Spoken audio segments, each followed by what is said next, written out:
Hi hello అండి నమస్తే welcome to spy vlogs. ఈరోజు మనం ఎంతో మెత్తగా ఉండే చపాతీలు అందులో కద్దిరిపోయే ఆలు కుర్మా ఎలా తయారు చేయాలో చూద్దాం.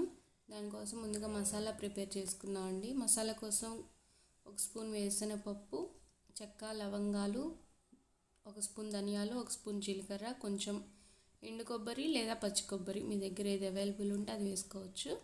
4 వెల్లుల్లి రెబ్బలు, 2 ఇంచుల అల్లం ముక్క, 1 ఆనియన్, 1 టమాటా వేసుకొని మిక్సీ చేసుకోండి.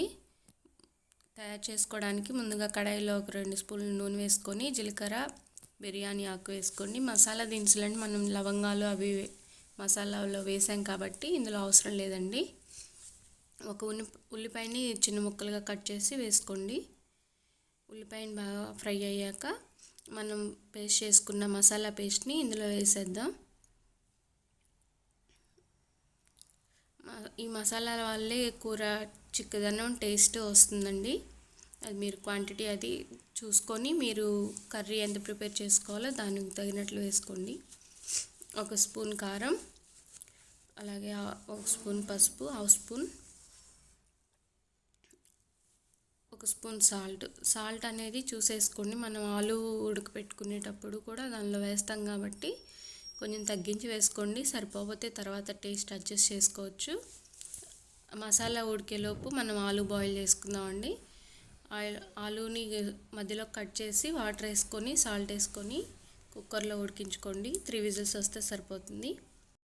ఆలు ఉడికేలోపు మనం చపాతీ పిండి కూడా కలిపి పెట్టుకుందాం. అప్పుడు కొంచెం సాఫ్ట్గా ఉంటుంది ఎక్కువసేపు నానితే. చపాతీ పిండి కోసం ముందర గిన్నెలో గోధుమ పిండి వేసుకొని అందులో 2 టేబుల్ స్పూన్ల నూనె, సాల్ట్ వేసుకొని మనకి కావాల్సిన వాటర్ యాడ్ చేసుకొని మెత్తగా కలుపుకొని మూత పెట్టి పక్కన పెట్టుకోవాలండి. ఆలు ఉడికిపోయినాయి.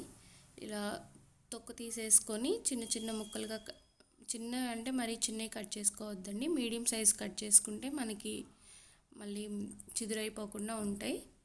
ఇలా ముక్కలుగా కట్ చేసుకొని పక్కన పెట్టుకోండి.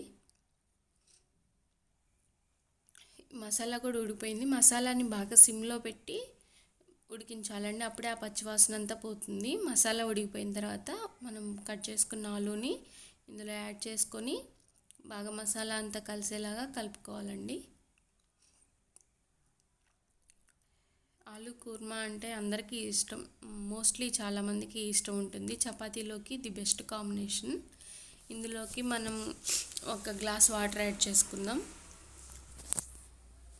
ఇలా చపాతీ రుద్దుకొని కాల్చుకుందామండి. చపాతీ రుద్దేశాను. కుర్మా కూడా ఇక్కడ ఉడికిపోతుంది. చూడండి నూనె పైకి తేలుతుంది. నాకు ఈ కన్సిస్టెన్సీలో ఉంది.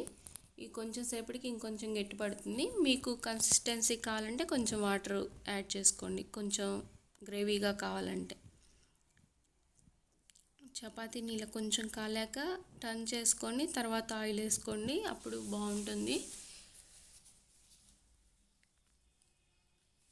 చపాతీలు అందరూ మోస్ట్లీ చేసుకుంటున్నారు కాబట్టి రెగ్యులర్గా అందరికీ అలవాటే ఉంటుంది కదా.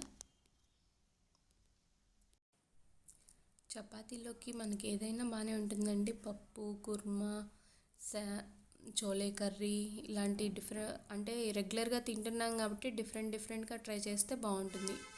చూసారా, చపాతీ రెడీ అయిపోయింది. Thank you for watching.